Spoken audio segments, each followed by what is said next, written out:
Hello दोस्तों, मैं हूं अंकित और स्वागत है आपका एक बार फिर से आपके अपने चैनल सिंपल ग्रामर में। इस इंपॉर्टेंट और इंटरेस्टिंग ग्रामेटिकल जर्नी में हमने लास्ट क्लास में खत्म किया नाउन को जेंडर्स के रूप में और हमने समझा मस्कुलाइन फेमिनाइन जेंडर को आपस में कैसे हम चेंज कर सकते हैं, कैसे मस्कुलाइन जेंडर का फेमिनाइन जेंडर निकाला जा सकता है दोस्तों। इसी के साथ साथ काइंड्स ऑफ नाउन को भी हमने पढ़ा, collective noun, countable noun, uncountable noun, abstract noun, common noun, proper noun. इन सभी काइंड्स ऑफ नाउन की हमने जनरल डेफिनेशन समझी, एक ऐसी डेफिनेशन जिसके बाद हमें कभी भी कोई और डेफिनेशन पढ़ने की जरूरत ना पड़े। फिर उसके बाद एग्जांपल्स लगाए, यानी सेंटेंस में रिकॉग्निशन सीखा, कैसे किसी वर्ड को कौन सा नाउन कहेंगे दोस्तों। और उम्मीद है कि आप सबने प्रैक्टिस की होगी, एग्जांपल्स लगा रहे होंगे आप, क्योंकि will definitely know that practice will give you complete mastery in grammar. दोस्तों, इस ग्रामेटिकल जर्नी को आज आगे बढ़ाते हैं और समझते हैं बहुत ही इंपॉर्टेंट टॉपिक को। नाउन को केसेस के रूप में समझेंगे, यानी कैसे कोई नाउन ऑब्जेक्टिव केस में आता है, subjective case, nominative case, accusative case या पजेसिव केस, और ये केसेस होते क्या हैं, कैसे किसी नाउन को हम सब्जेक्ट कब कहेंगे और ऑब्जेक्ट कब कहेंगे। इसीलिए आज का वीडियो, आज का ये लेसन बहुत ही इंपॉर्टेंट होने वाला है दोस्तों। पर उससे पहले अगर आपको इस चैनल का कंटेंट अच्छा लग रहा है और जो भी समझाया जा रहा है वो समझ में आ रहा है, तो चैनल को सब्सक्राइब करके बेल आइकन जरूर दबाएं। तो चलिए दोस्तों, देरी किस बात की, शुरुआत करते हैं और पढ़ते हैं आज noun on the basis of cases. तो दोस्तों, जरा यहाँ पे लिखे हुए सेंटेंसेस पे ध्यान दीजिए। पहला वाला एग्जाम्पल लिखा है, जॉन थ्रू अ स्टोन। याद करिए, आपने सबसे पहले सब्जेक्ट और प्रेडिकेट पढ़ा। अगर आपने नहीं पढ़ा तो आप वीडियो की प्लेलिस्ट में जाके देख सकते हैं कि कैसे किसी सेंटेंस में हम ये पहचानेंगे कि सब्जेक्ट क्या है और प्रेडिकेट क्या है। यहाँ पे सिंपली आपको दिख रहा है कि जॉन सब्जेक्ट है और थ्रू अ स्टोन प्रेडिकेट है। पर आज इसको दूसरे नज़रिए से भी देखते हैं। उस नज़रिए से देखेंगे तो भी ये सब्जेक्ट आपको दिखेगा, प्रेडिकेट। ज़रा दूसरी तरह से देखते हैं। आप ये बताइए कि इस सेंटेंस में डूअर कौन है। अब ये डूअर क्या होता है, हिंदी में कर्ता। कर्ता कौन, यानी जिसने वर्ब किया है। यहां कौन सा वर्ब हो रहा है, वर्ब में कौन सा एक्शन हो रहा है। जॉन ने स्टोन फेंका, फेंकने का काम हो रहा है, फेंकने का काम हो रहा है। एक्शन क्या हो रहा है, फेंकने का। कौन फेंक रहा है, कौन फेंक रहा है, एक्शन कौन कर रहा है, कर्ता कौन है, डूअर कौन है। यानी जो काम करता है उसी को कर्ता बोलते हैं, इंग्लिश में डूअर। काम क्या हो रहा है, फेंकने का। कौन फेंक रहा है, जॉन। यानी इस नजरिए से भी, इस अप्रोच से भी जॉन जो है इस सब्जेक्ट, इस सेंटेंस का क्या हुआ, सब्जेक्ट हुआ दोस्तों। यानी हमने एक क्वेश्चन पुट किया, उस क्वेश्चन का आंसर है जॉन। क्या क्वेश्चन पुट किया, इस सेंटेंस को पढ़ा, ठीक। John through a stone, John ने स्टोन फेंका। हमने ये देखा, जब हमारे माइंड ने ये वाला सेंटेंस पढ़ा तो माइंड ने प्रोसेस किया, अच्छा कौन सा काम हो रहा है, फेंकने का। फेंकने का ही काम हो रहा है ना। कौन फेंक रहा है, अगर फेंकने का काम हो रहा है तो फेंक कौन रहा है, जॉन। यानी कर्ता कौन हुआ, जॉन। डूअर कौन हुआ, जॉन। तो जो सेंटेंस में एक्शन करता है, जो करता है, जो डूअर है, वही है हमारा सब्जेक्ट। यानी जॉन क्या हुआ, सब्जेक्ट। अब बची बात की ये प्रेडिकेट है। प्रेडिकेट क्यों है, चलिए मैं रिवाइज कर देता हूं आपके लिए। प्रेडिकेट की डेफिनेशन क्या होती थी कि predicate is a group of word, group of word तो है, विच कंटेन्स अ वर्ब, जिसके अंदर एक वर्ब हो। तो यहां पे भी एक वर्ब है, यानी ग्रुप ऑफ वर्ड भी है और इसका खुद का एक वर्ब भी है, यानी ये क्या हुआ, प्रेडिकेट हुआ। पर यहां पे भी एक क्वेश्चन पुट करते हैं। क्या क्वेश्चन पुट करते हैं कि जॉन ने फेंका। जॉन काम कर रहा है, एक्शन कर रहा है, और एक्शन कौन सा है, फेंकने का। पर क्या फेंका, जॉन ने क्या फेंका, स्टोन। यानी ये हो गया आपका ऑब्जेक्ट, ये हो गया आपका ऑब्जेक्ट। किसने वर्ब किया, जॉन ने, वो आपका क्या हो गया, सब्जेक्ट। और प्रेडिकेट पार्ट में आपको मिलेगा ऑब्जेक्ट। कैसे, क्या क्वेश्चन पुट करने पर, कि जो काम किया गया है, जैसे जॉन ने फेंका है, तो क्या फेंका है, स्टोन। तो स्टोन क्या हो गया दोस्तों, ऑब्जेक्ट। सेम उसी तरह से जरा दूसरे सेंटेंस पे नजर डालते हैं। The horse kick the boy, horse ने बॉय को किक मारी। कोई एक्शन नजर आ रहा है, किक, किक मारने का। किसने मारी, इस एक्शन का डूअर कौन है, कर्ता कौन है। एक्शन क्या हो रहा है, किक मारने का। कौन मार रहा है, किसने मारी, हॉर्स ने। तो हॉर्स आपका क्या हो गया दोस्तों? सब्जेक्ट। और फिर वही चीज कि वर्ब क्या है? किक मारने का। किसको मारी? वर्ब किसके साथ हुआ? कर तो हॉर्स रहा है पर किसके साथ? किसको मारी वर्ब? किक। बॉय। तो बॉय हमारा क्या हो गया दोस्तों? ऑब्जेक्ट। और ध्यान दीजिए दोस्तों, हम जो चैप्टर पढ़ रहे हैं वो क्या है? नाउन के केसेस, है ना? नाउन के केसेस ही तो हैं। तो आप खुद ध्यान दीजिए, जॉन नाउन है, name of a person. Stone name of a thing. Horse name of a person place thing. Boy name of a person place thing. चारों ही क्या है? Name of a person place thing. तो noun तो है ही, पर यहाँ पे हम उनको केसेस पे बांट रहे हैं, काइंड्स पे बांट नहीं रहे। काइंड्स पे नहीं बांट रहे कि भाई कॉमन है या प्रॉपर है, अब्स्ट्रैक्ट है या कलेक्टिव है, या काउंटिंग के बिहाफ पे नहीं बांट रहे हैं, काउंटेबल है या अनकाउंटेबल है, या जेंडर के बिहाफ पे नहीं बांट रहे हैं, मस्कुलाइन है, फेमिनाइन है, कॉमन है, न्यूटर है। हम बांट रहे हैं केसेस के बिहाफ पे। केसेस का मतलब कि सब्जेक्ट बन के आ रहे हैं या ऑब्जेक्ट बन के आ रहे हैं। और ये सब्जेक्ट ऑब्जेक्ट क्या है भाई? सिंपल है, जो वर्ब करता है वही सब्जेक्ट है। यहाँ पे किक मारी, किसने मारी? हॉर्स ने। तो हॉर्स सब्जेक्ट है। यहाँ पे फेंकने का काम हो रहा है, कौन फेंक रहा है? जॉन। तो जॉन सब्जेक्ट है। क्या फेंका है? स्टोन। तो स्टोन ऑब्जेक्ट है। किसको किक मारी है? बॉय को। तो बॉय ऑब्जेक्ट है। तो ये चारों ही वर्ड पहले तो नाउन है, उसके बाद इनके केसेस में हमने बांट दिया। तो जॉन और हॉर्स हैं सब्जेक्ट और स्टोन और बॉय हैं ऑब्जेक्ट। अब जो सब्जेक्ट आ रहा है उसको कौन सा केस कहेंगे? जो ऑब्जेक्ट बन के नाउन आ रहा है उसको कौन सा केस कहेंगे? चलिए ये जानते हैं दोस्तों। तो दोस्तों, अगर कोई नाउन या प्रोनाउन भी, यहां प्रोनाउन भी हो सकता था, ही थ्रू अ स्टोन, तो कौन फेंक रहा है? ही। तो अगर कोई नाउन या प्रोनाउन सब्जेक्ट बनकर आए किसी सेंटेंस का, तो हम कहेंगे कि वो नॉमिनेटिव केस में है। नॉमिनेटिव केस में है। और अगर कोई नाउन ऑब्जेक्ट बनकर आए तो हम उसको बोलेंगे वो ऑब्जेक्टिव केस में है, या कहीं कहीं उसको एक्यूजेटिव केस भी कहते हैं। पर ऑब्जेक्टिव और नॉमिनेटिव सबसे ज़्यादा यूज़ किया जाता है। तो जब सब्जेक्ट बनकर आए तो नॉमिनेटिव केस, जब ऑब्जेक्ट बनकर नाउन आए तो ऑब्जेक्टिव या एक्यूजेटिव केस। दो केस आपने पढ़े दोस्तों।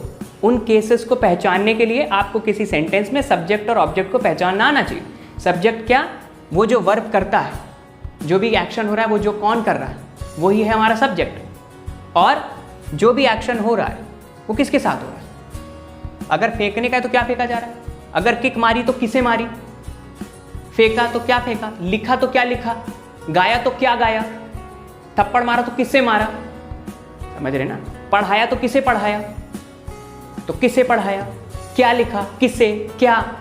ऑब्जेक्ट। और कौन हमेशा क्या आंसर देगा? थप्पड़ मारा। किसने मारा? लिख रहा था। कौन लिख रहा था? तो किसने और कौन, इसका आंसर क्या देगा? सब्जेक्ट। इसका जो भी आंसर निकलेगा वो होगा सब्जेक्ट। और क्या लिख रहा था या किसको मारा? क्या, किसको, इसका भी जो आंसर निकलेगा, जो भी आंसर आएगा वो क्या होगा? ऑब्जेक्ट। तो जो नाउन या प्रोनाउन सब्जेक्ट होगा वो होगा नॉमिनेटिव केस, और जो नाउन ऑब्जेक्ट होगा वो होगा क्या दोस्तों? ऑब्जेक्टिव या एक्यूजेटिव केस। एक छोटी सी बात और दोस्तों, अगर इन दो सेंटेंसेस पे ध्यान दें, the book is on the table, water is in the जग। ठीक, आपने प्रीपोजिशन की डेफिनेशन समझी है, पढ़ी है? नहीं पढ़ी हो तो आप वीडियो में जाके अभी भी देख सकते हैं, प्लेलिस्ट में आपको प्रीपोजिशन का वीडियो मिल जाएगा। प्रीपोजिशन क्या है? On, in, water is in the jug, book is on the table. Rule ये कहता है कि प्रीपोजिशन के बाद में आने वाला नाउन, प्रीपोजिशन के जस्ट बाद जो नाउन लिखा होगा वो भी हमेशा ऑब्जेक्टिव या एक्यूजेटिव केस में होगा। कैसे? जरा हिंदी में करके देखते हैं। Book is on the table, किताब टेबल पे है। कहाँ है किताब? टेबल पे। कहाँ है किताब? टेबल पे। पानी जग में है। कहाँ है पानी? जग में। कहाँ का आंसर? कहाँ, प्लेसमेंट का आंसर कहाँ पे? वेयर। इस कहाँ के आंसर में अगर आपको नाउन मिल रहा है तो वो भी एक्यूजेटिव केस यानी दोस्तों ऑब्जेक्टिव केस में होगा। आप कह सकते हैं कि टेबल और जग दोनों ही यहां पे कौन से केस में हैं? ऑब्जेक्टिव या एक्यूजेटिव केस। ऑब्जेक्टिव या एक्यूजेटिव केस। ये दोनों ही नाउन ऑब्जेक्टिव या एक्यूजेटिव केस में। और रूल क्या है कि प्रीपोजिशन के जस्ट बाद आनी चाहिए ये नाउन। अब दोस्तों नेक्स्ट चीज, जरा इन दो सेंटेंस को पढ़ते हैं। Hari broke the window, window was broken. जरा पहले सेंटेंस को ध्यान से देखते हैं। हरी ने तोड़ा, एक्शन हो रहा है तोड़ने का। क्या तोड़ा? क्या तोड़ा? विंडो। तो ये कौन सा केस हुआ दोस्तों? पहले तो आप ये देखिए कि ये नाउन है, ठीक है, और ये नाउन सब्जेक्ट के रूप में आया है, ऑब्जेक्ट के रूप में? ऑब्जेक्ट के रूप में, वेरी गुड। तो जो नाउन ऑब्जेक्ट के रूप में आता है वो कौन से केस में आता है? ऑब्जेक्टिव। ठीक, क्लियर। अब जरा सेकंड सेंटेंस देखते हैं। Window was broken. अभी भी टूटने के बारे में बताया जा रहा है। क्या टूटा है? विंडो। पर यहां पे विंडो सब्जेक्ट है या ऑब्जेक्ट? सब्जेक्ट है या ऑब्जेक्ट? सब्जेक्ट। क्यों? जरा ध्यान से समझिए। भले ही आप ये कह सकते हैं ऊपर वाले सेंटेंस में, क्यों? ऊपर वाले में सब्जेक्ट हरी है क्योंकि एक एक्शन हो रहा है, एक वर्ब हो रहा है तोड़ने का। और कौन तोड़ रहा है? हरी। क्या तोड़ रहा है? विंडो। ठीक, तो ये तो क्लियर हो गया भाई। ये आपका सब्जेक्ट हो गया, ये आपका वर्ब हो गया, और ये आपका विंडो ऑब्जेक्ट हो गया। लेकिन सेकेंड वाले सेंटेंस में कोई एक्शन तो है टूटने का, पर कौन तोड़ रहा है मिसिंग है। तो जो भी फिक्स्ड इंफॉर्मेशन हमें दी जाती है हमें तो उसी के अंदर ऑपरेट करना है। लेकिन यहाँ पे तो दूसरा क्वेश्चन पुट करना पड़ेगा। अगर हम यहाँ ये क्वेश्चन पुट कर रहे थे कि कौन तोड़ रहा है, तो कौन का आंसर हरी था। तो यहाँ पे तो कौन का आंसर है नहीं, क्योंकि कुछ है ही नहीं, कोई जो करता है वो तो है नहीं, तो कौन का आंसर नहीं मिल रहा है। तो वैसे सब्जेक्ट नहीं ढूंढ सकते, अब वो कौन नहीं पुट कर सकते, दूसरा क्वेश्चन पुट करेंगे। क्या टूट रहा है? विंडो। क्या टूट रहा है? विंडो। तो उस हिसाब से यहां पे विंडो क्या हो गया? सब्जेक्ट हो गया। अब आप देखेंगे कि एक ही वर्ड था यार, एक में ऑब्जेक्ट बन के आया और एक में सब्जेक्ट, तो फॉर्म सेम रही। क्या चेंज हुआ क्या? विंडो, अगर एक में ऑब्जेक्ट था तो क्या विंडो या विंडोज या कुछ ऐसा करके आ गया? नहीं, कोई फॉर्म चेंज नहीं हुई। सेम वर्ड ऑब्जेक्ट बन के आया, सेम वर्ड जो है सब्जेक्ट बन के आया। तो फर्क क्या हुआ? फर्क प्लेसमेंट का हुआ दोस्तों। प्लेसमेंट कहाँ पे प्लेस किया जाएगा? आप देखिए कि जनरली जब ऑब्जेक्ट बन के कोई नाउन आता है तो वो वर्ब के बाद आता है, आफ्टर वर्ब।